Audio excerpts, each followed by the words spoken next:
Greetings, my path-seeking friends. Today I want to talk about the number one part that's going to break on your scx24, and it's actually it's going to break. So this truck has had this problem happen twice, actually, because I upgraded this one, used the borrowed part to repair this one, and it just broke again. I'll tell you more about that in just a minute. And then this one, and this one, they have all had the exact same part break. In fact, these four are not actually working right now. I, of course, have repaired Scout. He's kind of the flagship of the channel because he was my first one. He might be my favorite. This one had a similar issue that I had to repair. It was broken by doing the same thing, but it was a different problem. So let's talk about it. The axles on these are extraordinarily durable, and you pretty much can't break them. I've not really seen that happening. These axles are great. The suspension linkages are, again, great. I've seen ones that are bent. This one has some pretty bad bends in the suspension linkage, but it still drives, and I might be able to take a heat gun to it and bend it back. But the shocks will wear down eventually, but they're not a really big problem. The steering servo is not fantastic. It works great out of the box on a stock truck for a little while, and eventually it just starts to slow down. I've not really seen them just fry. I've just seen them get slower and slower and slower, and it's a gradual slow death until you realize you're not getting max steering, and that's why you can't make certain obstacles, because it's turning, but it's not turning all the way because it's running out of juice. But the thing that really throws a wrench into your day of wheeling is when the motor blows up. All of these trucks have blown a motor, and this one has blown it twice. Every single one of them. The stock motors are not great. Now, that said, this one still has its stock motor, and it's doing great. Okay, the stock motor actually lasts a really good long time. If you ask me what is the first thing that I need to upgrade on it, put better tires on it. Better tires are just going to make everything better because you really just need more traction. This thing can do things. The little ones, even the short ones, can climb. It's not that they cannot climb. I have a whole video about does the wheelbase matter. This thing will shock you. It will go up almost anything this can. It's really just that this is more forgiving. You have more time to react. And if you know how to drive, this one can do all the same things. So it's not the wheelbase that matters. It's the traction that you're suffering from. If I had to replace just one thing, it would be tires. Another thing is the servo. The servos, again, they don't die, but they just get so slow that it just is really annoying and it's not fun to drive. The motors are slow and they are torquey. And if you drive them properly, they will last you a very good long time. But all 5 of these trucks, these ones here that I'm touching, we purchased these ones brand new, these 3. But these 5, they all came in a part slot. This one was a deadbolt like that, and we rebodied it.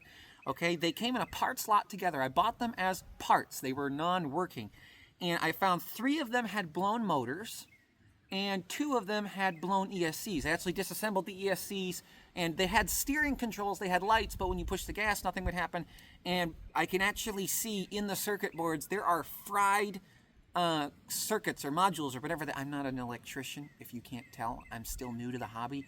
But there was actually a burned out, you could see it melted part of the ESC inside. So that's kind of telling, because I know what they did, and I know why they broke. So here's the deal. The motor is going to be the most likely thing to actually physically break and actually end your wheeling. But it is not the thing that you need to replace, because if you drive it slow and you drive it like a rock crawler, it won't blow the engine up. The engine will last. Again, this one's got lots of miles on it. My brother drives it all the time. I drive it actually all the time. I drive it more than he does, and that motor still sounds nice and quiet, and it rolls perfectly fine. But why does the motor blow up? So all 5 of these that I got out of the part slot, they all were non-working. 3 of them had the blown motors. So I repaired this motor, right? I took the motor from the Blazer here because Dad's had the stock motor when we gave it to him for Christmas. And when this motor blew on this one, that's another story entirely. I took the motor, I bought a 3-pack of motors, and I put a motor in this one, a Little Guy Racing Parts Reaper motor, the 66 turn. Boy, do we like those motors. I got them in 3 of the trucks now because I bought a 3-pack. And I took the motor out of this and I put it in here because I wanted to try driving the C10 as stock. And I'd also been driving this a lot because it only needed the ESC from there. And the motor died. Now, I didn't wheel this really hard. In fact, I think I was much nicer to this one than I was to the motor on Scout here. Now, Scout's original motor died while he was carrying the Mias axles. I actually have it on video. The Mias axles were really heavy, and I was overdriving them. Or underdriving them, technically, because the front comes overdriven, but anyways, the front tires spin faster than the rear. And I've actually done that here again, because the bigger motors can handle being underdriven, however, or overdriven, either one, when you have the front wheels being faster. However, it puts so much strain on the engine, it actually fried the motor. But then I had this one repaired, and I wanted to be nice. I let some other kids drive my RCs. I say, kids, these are teenagers. I think he probably has his permit, or he's at least old enough to have it. He was 15 or 16, and I was letting him drive this, and he just kept driving it into tall grass. We didn't have a great spot. We were just at someone's house, and there's a little rock garden there. So I'm crawling on the rocks, and I'm letting him drive the C10, and he just keeps driving it into the weeds. And he's just like getting stuck. So he's going back, forth, which is kind of how you have to get unstuck. But after about 5 to 10 minutes, it stopped moving. And he goes, and I said, I really hope you didn't just fry the motor on that. And he goes, you know what, it's cold out here. I had an RC once. I bet it's the battery. I'll bet the battery got cold. And I said, yeah, it was sitting in the van over there for a while. It probably was cold. And when I got home, I checked it. No, he fried the motor. He burned it up.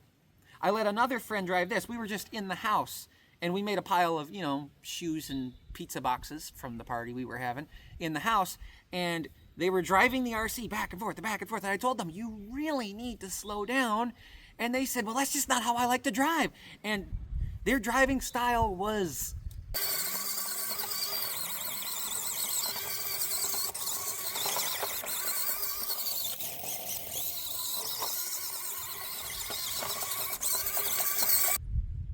horrid for an RC, for a crawler, anyways. You see, these scx24s, they only have one speed in the transmission. It's just one.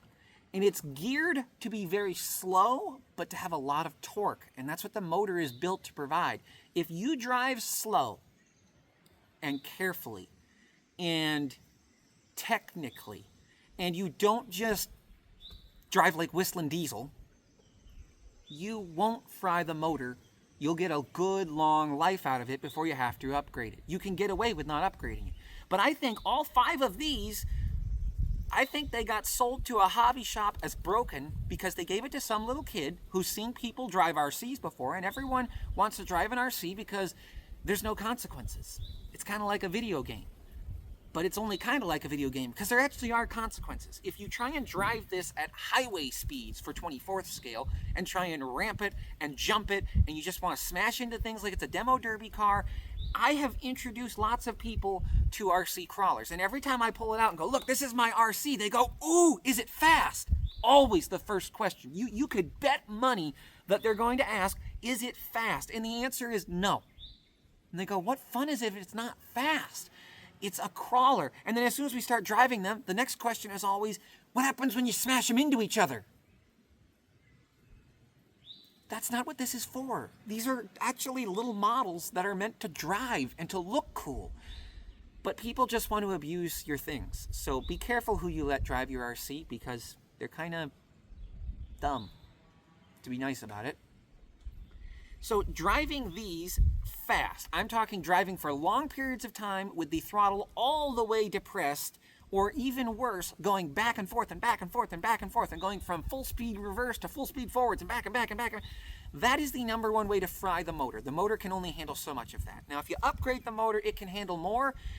When that friend was driving Scout here in the house, I touched the motor and you could have cooked an egg with it. It was literally, it would have burnt you if you touched it for very long. And I had never checked motor temperature before. So After crawling until like, I burned up a whole battery pack out here crawling and doing technical lines.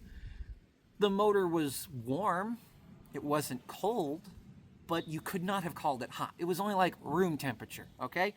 So if you drive slow, and don't let teenagers drive your RCs who have no idea what they're doing, you're not gonna break the motor. And also when you get stuck in a spot, especially when you've got upgrade tires on, when you get into a spot where the tires are getting stuck, and when you push the gas and nothing actually happens, that is extraordinarily bad for these.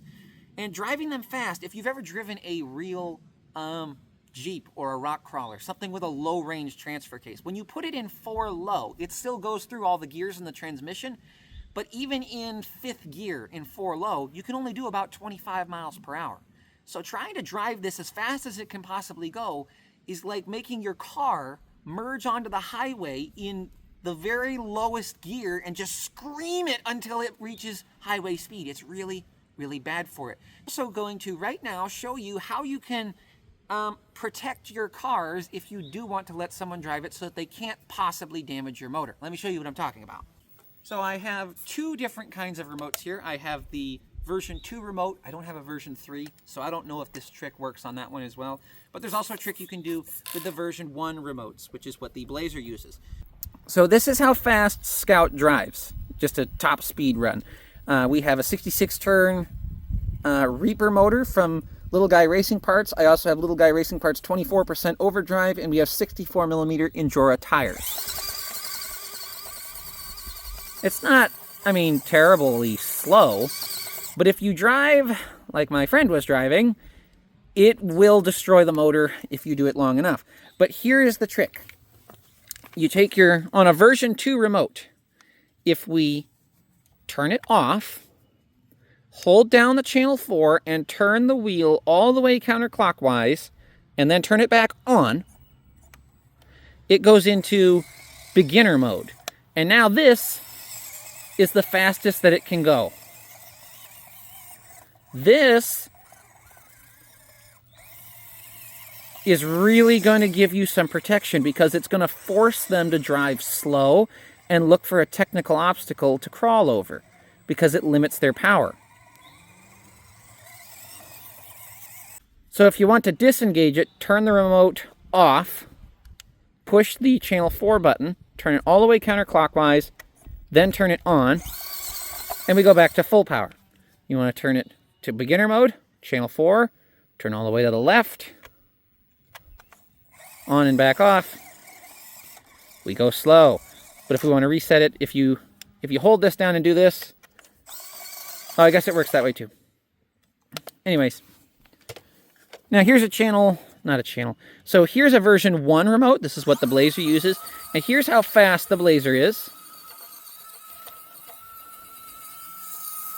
Those are, I think they're about 57 millimeter Proline Trencher tires. Same Reaper motor that Scout has, but he's not overdriven.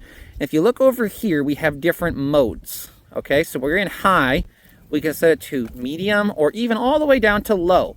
Now, this is, I mean, if it's a little kid and he's nefarious, he could just open this up and slide the switch.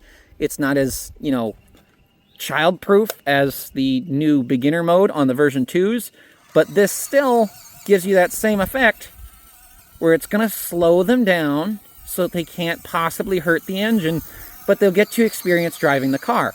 And once they get more experience and know how to go over an obstacle slow, then we can, gradually turn them up, and we can go to medium. If I can get it to sit in medium. And we can go to high.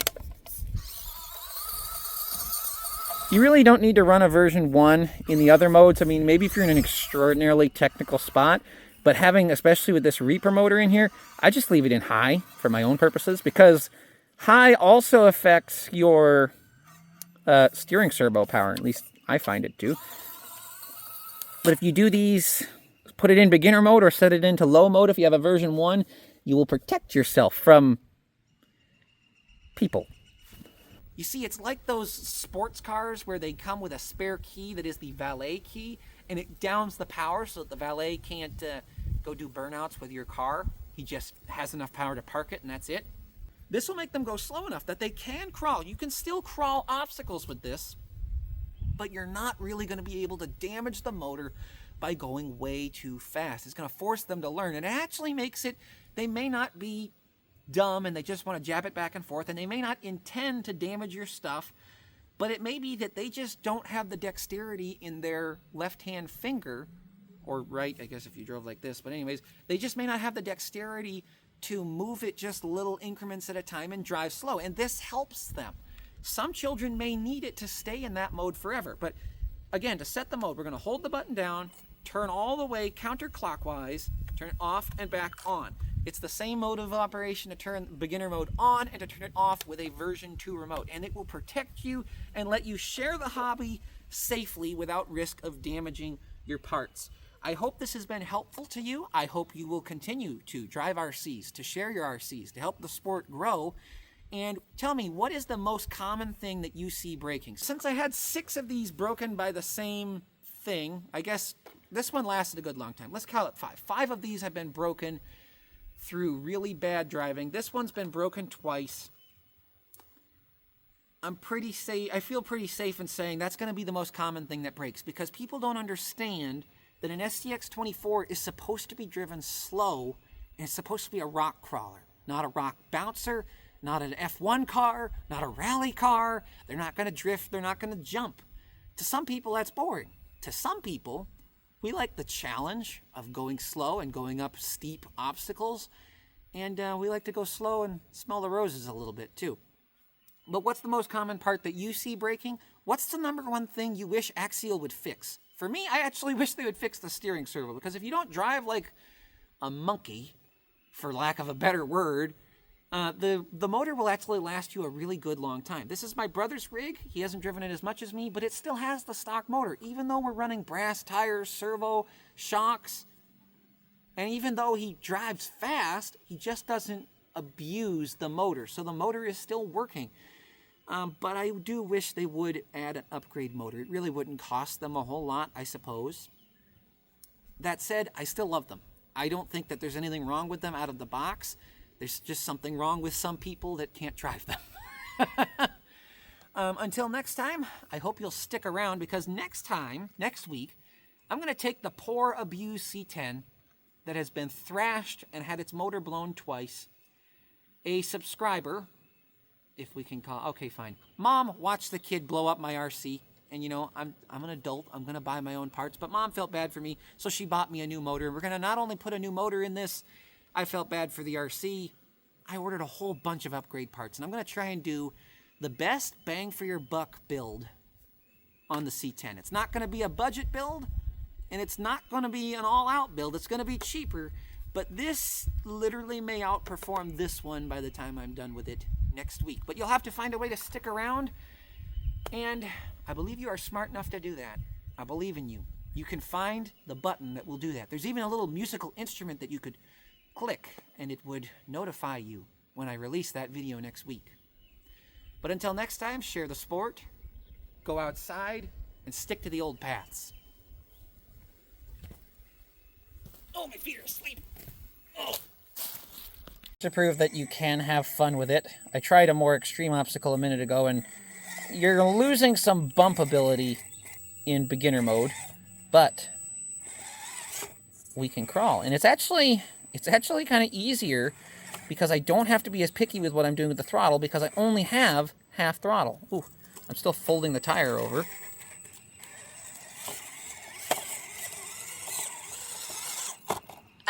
You still have to know how to drive.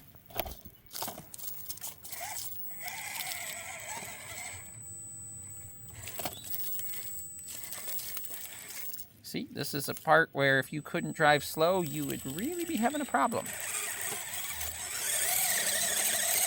And also, this is a problem of line choice.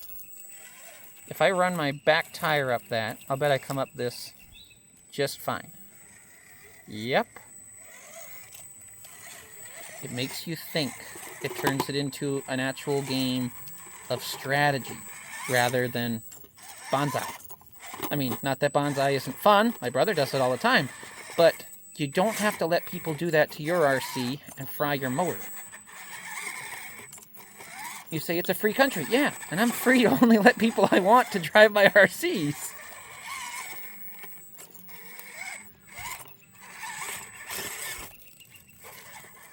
There we go. I mean, can I make more obstacles with it, you know, with all the power? Yes. Wow, that was impressive, actually. But a beginner really can't handle all that power. Look, it even slows it down, so if I'm turning, I don't have as much juice in the servo either.